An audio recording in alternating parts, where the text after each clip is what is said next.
Mesdames, Mesdemoiselles et Messieurs, bonjour à toutes et à tous ou bonsoir. Ça dépend de l'heure à laquelle vous recevez cette vidéoconférence du samouraï que je suis. Soyez encore une fois les bienvenus, vous êtes sur la tribune d'éveil des consciences. Alors, chères dames, chers messieurs, le tout nouveau président du Sénégal, Diomaye Faye, c'est quelqu'un qui nous tient à cœur, c'est quelqu'un que nous sommes en train d'observer, c'est quelqu'un qu'on ne voudrait pas qu'il fasse un faux pas. On ne voudrait pas qu'il pose un acte vraiment qui soit en contradiction avec l'idéologie, n'est-ce pas, de son parti qu'il a porté au pouvoir, notamment l'idéologie de Ousmane Sonko, qui jusque-là est très appréciée. Le grand professeur que nous connaissons tous, le professeur Franklin Nyamsi, qui est connu pour son panafricanisme, qui est très engagé, et qui d'ailleurs, à cause de ce panafricanisme, n'est-ce pas, il est adulé par beaucoup de dirigeants africains, notamment les dirigeants révolutionnaires. Et on l'a vu avec plusieurs présidents, celui du Mali, Assimi Goïta. On l'a vu tout récemment, n'est-ce pas, avec le président du Niger. Donc, très imprégné des réalités, n'est-ce pas, des états de l'AES, le professeur Franklin Nyamsi vient de donner un avertissement très sérieux à Diomaye Faye. Et nous connaissons tous le professeur Franklin Nyamsi, c'est quelqu'un qui ne tourne pas autour du pot. C'est quelqu'un qui n'a pas d'état d'âme en matière de lutte contre le néocolonialisme. Lorsque vous êtes sur le droit chemin, il vous dit clairement que vous êtes sur le droit chemin. Quelle que soit la nature de votre amitié, lorsque vous commencez à suivre un chemin qui n'est pas bon, il vous dit, vous êtes sur le mauvais chemin. Quand vous revenez encore sur le droit chemin, il vous dit, vous êtes sur le droit chemin. C'est comme ça qu'il opère. Le professeur Franklin Nyamsi, quel que soit ce qu'on peut reprocher à l'homme, a donné un avertissement très sérieux à Diomaye Faye. Et c'est cet avertissement-là que je voudrais que nous puissions analyser ensemble et apporter notre grain de sel, n'est-ce pas, pour contribuer à la réussite de la mission noble à laquelle le peuple sénégalais a assigné le président Bassirou Diomaye Faye. C'est quoi cet avertissement?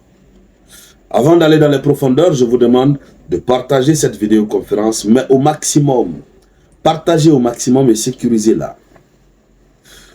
Le professeur Franklin Nyamsi, président de l'Institut de l'Afrique des Libertés, a dit ceci à Diomaye Faye, sans le citer directement, puisque vous avez le président du Niger, qui est président en exercice de la CEDEAO, qui a chargé Diomaye Faye d'aller dans les États de l'AES pour négocier afin que ces différents États, ces trois États puissent revenir à la CEDEAO. Et c'est par rapport à cela que le professeur Franklin Nyamsi avertit, mais sérieusement, Diomaye Faye. Il dit ceci: celui qui prend son avion pour venir parler de la CEDEAO dans l'AES gaspille son temps, sa salive, son argent et surtout sa crédibilité. Oui, je reprends. Il dit ceci: celui qui prend son avion pour venir parler de la CEDEAO dans l'AES, la personne gaspille son temps, sa salive, son argent et sa crédibilité surtout. Point final. Voici l'intégralité de l'avertissement très sérieux que le professeur Franklin Nyamsi vient de donner à Bassirou Diomaye Faye. Il faut le dire, c'est par amour. Il faut le dire, lui, Franklin Nyamsi, étant imbibé, imprégné, en quelque sorte, étant un conseiller indirect des États de l'AES, puisque nous avons vu les dirigeants de l'AES prendre des décisions à la suite de ces conférences qu'il a animées, lorsqu'il prend son temps pour avertir ainsi Diomaye Faye, c'est par amour pour lui, c'est parce qu'il ne veut pas que ce dernier échoue dans sa mission. Parce qu'il sait déjà ce qui attend Diomaye Faye dans ces 3 pays lorsqu'il va tenter de venir parler du retour de ces pays dans l'AES. Il faut d'abord dire que la situation est un peu compliquée pour Diomaye Faye. C'est ce que nous devons comprendre.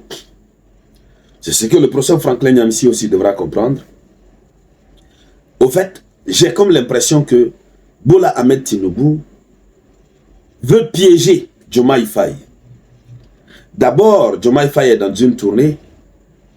Son voyage, n'est-ce pas, dans les États de l'AES a été annoncé avant que Bola Ahmed Tinubu le charge d'aller dans les États de l'AES. Donc, ce qui fait que Bola Ahmed Tinubu le chargeait ou pas, il devrait se rendre là. Surtout dans le discours qui a été tenu hier jeudi, non, avant-hier jeudi, 16 mai, à l'université Cheikh Anta Diop de Dakar, par son premier ministre qui est son mentor, Ousmane Sonko. À travers ce discours, on sent que le voyage de Diomaye Faye dans les États de l'AES a pour objectif de renforcer les liens de fraternité. Mais c'est ce lien de fraternité qui va être renforcé là que Bola Ahmed Tinubu veut détruire. Écoutez très bien et écrivez ça. C'est cette fraternité qui est en cours de naissance. Ce lien extrêmement renforcé entre le Sénégal et les 3 États de l'AES que Bola Ahmed Tinubu veut détruire. Pourquoi? Parce qu'il veut faire porter un manteau à Diomaye Faye qui va faire en sorte que lorsque Diomaye Faye va se transporter dans les États de l'AES, les gens vont commencer à le regarder comme ça. Les gens ont déjà une mauvaise lecture de sa présence dans les États de l'AES. Or, en réalité, ce qui est au fond de son cœur, on ne sait pas d'abord. Et il avait prévu de voyager dans les États de l'AES. Le jeudi, Ousmane Sonko a annoncé, au nom du président de la République, au nom de son gouvernement, que le Sénégal va bientôt sortir du franc CFA. C'est la même chose que les États de l'AES sont en train d'entreprendre. Que le Sénégal va sortir, va du moins mettre hors de son territoire les bases militaires françaises. C'est la même chose que les États de l'AES ont eu à faire. Donc, vous avez une cohérence totale, une synergie d'action qui s'apprête à naître entre les 3 États de l'AES et le Sénégal. Et c'est ce qui est vu d'avance et que la France-Afrique veut détruire. Mais tout ça, c'est pas grave. C'est pourquoi le professeur Franklin Nyamsi, un homme averti, un intellectuel aguerri, il voit loin ce qui va se passer. Ce qui va se passer demain, il voit ça aujourd'hui. Il a dit quelque part, dans l'un de ses articles, le professeur Franklin Nyamsi dit, le premier qui vient parler de la CEDEAO dans un pays de l'AES va énerver la population contre lui. Oui. Mais quand il le dit, quand le professeur Franklin Nyamsi le dit, il ne va pas dans les détails. Alors, je vous donne ma perception de la chose. La population va être énervée parce que dans les États de l'AES, on ne veut pas entendre parler de la CEDEAO. Et donc, lui qui vient fraîchement d'arriver, s'il vient commencer à parler de la CEDEAO, le désamour va naître entre lui et les populations de l'AES. Ça, c'est obligatoire, c'est irrémédiable. Ça, c'est clair. Puisque jusque-là, les fils de l'AES sont dubitatifs par rapport à la conviction réelle de Diomaye Faye sur sa lutte. Quelle est l'orientation de la lutte? Est-il panafricaniste ou fait-il partie de ceux-là qui sont marionnettisés par la France-Afrique? Donc, le professeur Franklin Nyamsi dit les peuples de l'AES détestent les foutaises. Place à la confédération AES. Hier, on a dit que ce soit la population de l'AES ou que ce soit les chefs d'État, leur idée est désormais tournée vers la création de cette confédération d'États, AES. Ils ne veulent pas entendre parler de la CEDEAO. Donc, Bola Ahmed Tinubu met Diomaye Faye entre le marteau et l'enclume. Alors si Diomaye Faye est malin, qu'il laisse tomber ce chemin. Il va, pour renforcer les relations, qu'il continue sur ce chemin. Ces aînés qui ont détruit les relations entre les États de l'AES et la CEDEAO, eux-mêmes, pourquoi on ne désigne pas un d'entre eux pour aller régler ce qu'eux ont gâté? Quand eux ils gâtaient ça, est-ce que Diomaye Faye était au pouvoir? Non, il n'était pas au pouvoir. Pourquoi seulement lui? Pourquoi lui déléguer? C'est pourquoi cet avertissement du professeur Franklin Nyamsi est un avertissement très sérieux, que Diomaye Faye doit prendre au sérieux. Je sais que du fin fond de son palais, à Dakar, là-bas, il va suivre cette vidéoconférence. Et je sais qu'il est en train de prendre note. Il faudrait qu'il prenne note. Parce qu'aujourd'hui, lorsque vous dirigez votre pays, acceptez aussi d'être soutenu par les autres peuples. Puisque l'Afrique a changé, la jeunesse est éveillée. Dès lors que tu n'es pas sur leur chemin, on ne te soutient pas. Et si, dans l'ensemble, les gens ne te soutiennent pas, dans ton propre pays, tu risques d'avoir des difficultés.